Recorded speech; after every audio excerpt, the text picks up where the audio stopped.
jàmm fitna yi amoon barki démb ci réewum Sénégal daanaka moom la yéenekaay yu bëri yu nu xëyandool xëyaat di nu nettali l'observateur ca la bokk journal Futurs Médias bi ne bilan bu doy waar la manifestation ya mujjee yéenekaay bi boole ci def cab taxaw seetlu gëstu ko xëy di ko càmbar ne takk der yi la xewoon weeru mars atum 2021 ca lan jànge woon lu bari ba bii yoon ñu soppi doxaliñ renseignement yu mucc ayib ak yeneen i pexe l'observateur ne cité kër góor gi yëngu woon na Médina moom am na ku fa ñàkk bakkanam nekkoon polygame amoon ñaari doom yéenekaay bi yokku ci ne ca Ziguinchor moom l'armée bi ñoo mujjee génn ngir lijjanti dëkk ba su aane dëkk bi yëngu woon moo waral ba ñaari doomu aadama ñàkk ci seen bakkan Bamba Fall mi maire bu Médina ne kenn ka ci moom la bokk moo ko jëloon muy liggéeyee ca mairie ba waa suma assistance la jàpp ne ñoo ko négligé ndax ne bi ñu fa dugalee duudu ngir ñu faj ko docteur yi dañ doon laajte ndax Pastef la bokk lii tax maire bu Médina maire ba futtu ne dina topp mbir mu ni mel dina porter plainte ñi ko faat porter plainte ñi ko waral porter plainte itam ñi ko négligé Vox Populi ne fitna yi amoon 16 mars ci wàññi ña ca lorole ak ña ca faatu lañu toll ñaar ñoo ca ñàkk seen bakkan kenn ka Médina la fekk baax ka ca des Parcelles Assainies Tribune yéene kaay ne ki faatu te dëkk Médina Doudou Fall la tudd nekkoon jege ñaale maire ba di Bamba Fall ka ca des Parcelles Assainies unité 13 la dëkkoon nekkoon ab livreur Le Quotidien ne képp ku bokkoon ci ñi doon yàq keroog procès bi doxoon ci diggante Mame Mbaye Niang ak Ousmane Sonko waajalal sa bopp ndax takk der yaa ngi lay wër bari na ñu ca xàmmee te seeni kër lañ leen di fekk jëli leen lii Quotidien ne liy dëgg daal moo di réew mi yëngu na te li ko yëngal moo di fitna yi amoon ci procès bi doxoon ci diggante Ousmane Sonko ak Mame Mbaye Niang ba taxoon ñu gazé Ousmane Sonko ak kenn ci avocat yi koy layal di maître Ciré Clédor Ly yéenekaay bi ne ca suma assistance lañ leen rawale alxames ak léegi ñoo nga fa enquête yéenekaay ne Ousmane Sonko kay jafe-jafe sax la am ngir noppalu ca l'hôpital ba mu tëdd Alioune Tine ne bu ko laajee nan ko évacuer avocat ba di maître Ciré Clédor Ly moom mujjee nañ ko évacuer réewum France lañ ko yóbbu ndax wàllu wér-gu-yaramam dafa tàmbalee gàllu góose Les Échos ne Ousmane Sonko moom ba tey moo nga ca suma assistance te itam bari na ñoo xam ne dañoo ñëwoon ngir seetsi ko docteur ya dañ leen ko gàntal waayaana maar ci journal L'As ne basta lu ëpp tuuru lii xew ci réew mi jéggi na dayo te kenn waralu ko ku dul njiitu réew mi di président Macky Sall journal L'Info ne fi mu toll kay waayaana maar taxaw temm la ñu def ngir jàppale leader bu Pastef di Ousmane Sonko Aliou Sané ne Ousmane Sonko xaw ma dañ koo gazi xaw ma luñ ko def ba noppi itam bañoon docteur yi dem seeti ko lu dul ne dafa bind ci page Facebook am ñu koy soogaa rawale lii tax waayaana maar ne nguur gi fi nekk waxaguñu li ñu bëgg caat ba tey ci biir journal bi ne dootuñu nangu ñuy def Ousmane Sonko li ñu ko defoon keroog 16 mars te nag 30 mars bi di ñëw yëngal national la ñu woote waaye anamar ne li ñu teg Ousmane Sonko ñaaw na ëpp na te ñoom dootuñu ko seetaan Walf Quotidien samp laaj ne violence politique bi kan moo ci nar a gañe ak kan moo ci nar a ñàkk Abdou Khadre Sanokho di leen tontu naan muy ngóor gi di gaay fari ci ku jégi amul ku ciy gañe Sud Quotidien ne moo tax ba ñu war a wootek dal te loolee nag njiitu réew mi di président Macky Sall rek moo ko mën a def Alioune Tine liy dëgg moo di liy nekkatul mbirum diffamation waaye lu aju la ci élection présidentielle yu atum 2024 Seydi Gassama ne njiitu réew mi di président Macky Sall ci boppam dafa war a fexe ba ñu respecté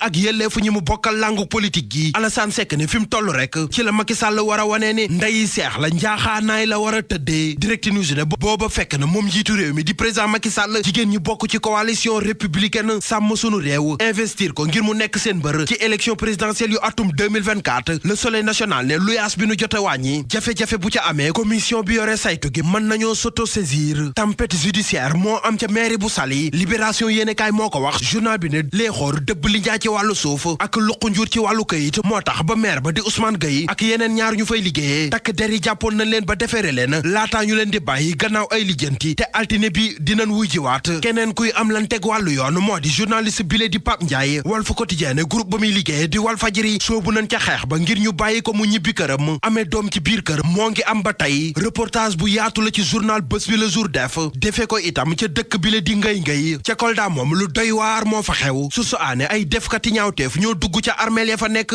sulli fa ñaari néew